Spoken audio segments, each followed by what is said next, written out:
தமிழக முதல்வர் மு.க. ஸ்டாலின் NDTV ஊடகத்திற்கு அளித்த நேர்காணல் விபரம். இத்து போன குற்றச்சாட்டு இது. NDA-வை தமிழகம் நிராகரிக்கும். தெற்கில் சூரியன் தொடர்ந்து பிரகாசிக்கும். EPS-க்கு தெரிந்தது காலில் விழுவது மட்டுமே. முதல்வர் ஸ்டாலின் பேச்சு. அன்பு தமிழ் நெஞ்சங்களுக்கு மெர்சல் கெலாட்டாவின் அன்பு வணக்கம். வாங்க இன்றைய காணொளி இதோ.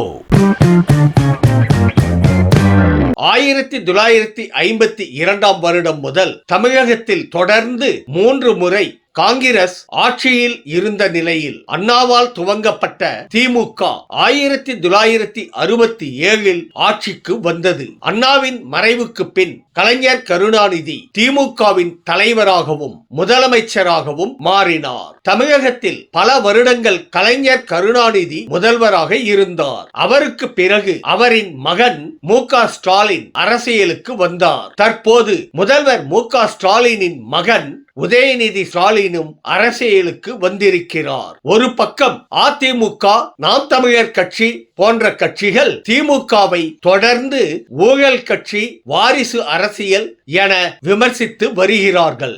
அதேபோல் திமுகவை இந்து விரோத கட்சி என பாஜக தொடர்ந்து விமர்சித்து வருகிறது. இந்த நிலையில்தான் பிரபல தொலைக்காட்சி NDTV தமிழ்நாடு உச்சி மாநாட்டில் இந்த 3 விமர்சனங்கள் குறித்தும் முதல்வர் மு.க. ஸ்டாலின் பதில் கூறியிருக்கிறார். எங்கள் மீதான ஊழல் குற்றச்சாட்டுகள் எதையாவது ஆதாரத்துடன் நிரூபித்துள்ளீர்களா? கற்பனையாக எங்கள் மீது பல ஊழல் குற்றச்சாட்டுகளை சுமத்துகிறார்கள். அரசியல் வாரிசு என்கிற விமர்சனத்திற்கு பதில் சொன்ன அவர், எங்களை களத்தில் எதிர்கொள்ள முடியாதவர்கள் எங்கள் மீது வைக்கும் இத்து போன குற்றச்சாட்டு இது.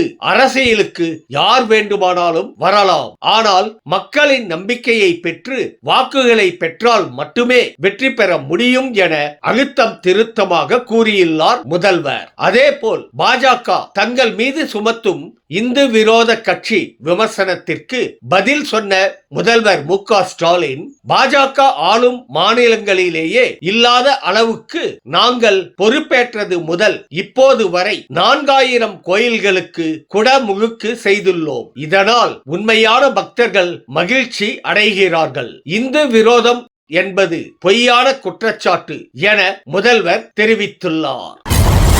மேலும் இது தொடர்பாக முதல்வர் தனது எக்ஸ் வலைத்தளத்தில் பதிவிட்டுள்ளதாவது: #NDTV தமிழ்நாடு சப்மிட்டில் தமிழ்நாட்டின் நியாயமான கேள்விகளை மீண்டும் ஒருமுறை நாட்டுக்கு முன்வைத்தேன். #திராவிடியன் மாடலின் சாதனைகளை வரைந்து இந்தியாவின் வரலாறு மட்டுமல்ல, அதன் வளர்ச்சி பயணமும் ஏன் தமிழ்நாட்டில் இருந்து தொடங்கி எழுதப்பட வேண்டும் என்பதை விளக்கினேன். ஆனாலும் தமிழ்நாட்டை காட்டிக் கொடுப்பது வாடிக்கையாகிவிட்ட மத்திய பாஜக அரசு தொடர்ந்து மௌனமாகவே உள்ளது.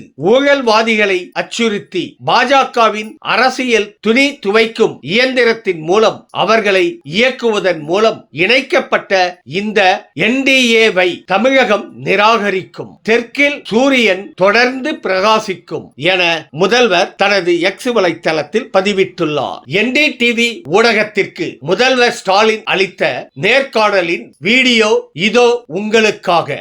இந்திய அரசியல்ல நிறைய மாடல்கள் இருக்கு. அதுல யூனிக் மாடல், திராவிட மாடல். இந்தியா முழுக்க பார்க்கப்படுகிற ஆங்கில ஊடகமான நீங்க செய்திகளை சேகரிக்க நாடு முழுக்க பயணம் பண்ணியிருப்பீங்க.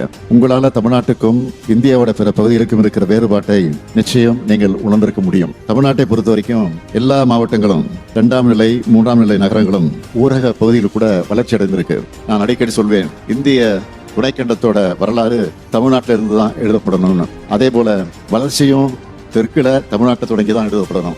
எங்களை பத்தி அவங்க சொல்ற குற்றச்சாட்டுகள் எல்லாமே பழைய ஸ்கிரிப்ட் தான். அதுல முதல் குற்றச்சாட்டு அரசியல் வாரிசு.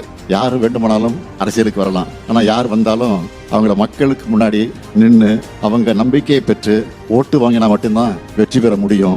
அடுத்து சொல்றது என்ன? ஊழல். கற்பனை குற்றச்சாட்டுகளை சொல்லி எங்க மேல பழி சுமத்திக்கிட்டே இருக்காங்க. நான் பாஜக கிட்ட கேட்கறது என்ன என்றால், உங்க கூட இருக்கக்கூடிய எல்லோருமே ஊழல்வாதிகள் தான். அதுலேயும் உச்சநீதிமன்றம் வரைக்கும் போய் ஊழல் வழக்கில் தண்டிக்கப்பட்டவங்க தான் அதிமுக. நீங்க கூட்டணியில் இல்லாத சமயத்துல அவங்க மேல எத்தனை குற்றச்சாட்டுகள் சொன்னீங்க. இப்போ உங்க வாஷிங் மிஷின்ல அவங்களெல்லாம் வெளுத்துட்டீங்களா? இதுதான் என்னுடைய கேள்வி. அடுத்து இந்து விரோத கட்சின்னு பேசுவாங்க. ஆனா உண்மை என்ன? நாங்க ஆட்சி அமைச்சு 1730 நாட்கள்ல 4000 கோயில்களுக்கு குடமுழுக்கு பண்ணியிருக்கிறோம். உண்மையான பக்தர்கள் மகிழ்ச்சி அடைகிறாங்க. நான் ஆதாரத்தோடு பதில் சொல்லிவிட்டேன். ஆனா அவங்களும் நான் கேட்கிற எந்த கேள்விகளுக்கும் பதில் சொல்லல. இப்போ உங்க முன்னாடியும் கேட்கிறேன், இந்தி திணிப்பை ஏற்காததால கொடுக்காம இருக்கக்கூடிய கல்வி நிதி எப்போ வரும்? பாஜக மாநிலங்களுக்கு வாரி வழங்கிவிட்டு இயற்கை பேரிடர்களுக்காக நாங்க கேட்ட நிவாரணத்தை கூட முறையா தரலையே. ஏன்? கோவை மற்றும் மதுரை மெட்ரோ திட்டங்களுக்கு எப்போ அனுமதி வரும்? கீழடி அறிக்கை எப்போ வெளியே வரும்? இப்படி ஏராளமான கேள்விகள் இருக்கு. இது எதுக்குமே அவங்க கிட்ட இருந்து பதில் வராது. என்டிஏங்கிற பேர்ல தமிழ்நாட்டில் பாஜக உருவாக்கி இருக்கக்கூடிய கூட்டணிக்கு எந்த கொள்கையும் கிடையாது. நான் கேட்கிறேன், நீட் தேர்வு விலக்கு பற்றி அக்கறையோடு கேட்டு இருக்கக்கூடிய எதிர்க்கட்சியினர் அவங்களோட கூட்டணிக்கு தலைமை தாங்கிற பாஜக கிட்ட அதை வலியுறுத்த ஏன் தயங்குறாங்க, அஞ்சி நடுங்குறாங்க? தமிழ்நாட்டு மேல பாஜக வலுக்கட்டமா திணிச்சிருக்கிற திட்டங்களை பற்றி குரல் எழுப்ப திராணி இல்லாம இருக்கிறவங்க நெஞ்சு நிமித்தி எப்படி மக்களுக்காக கேள்வி எழுப்புவாங்க?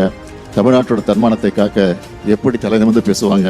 நான் உறுதியா சொல்றேன், என்டிஏவுக்கு தோல்வி என தக்க பதிலடியை வர தேர்தலில் தமிழ்நாடு நிச்சயம் வழங்கும்.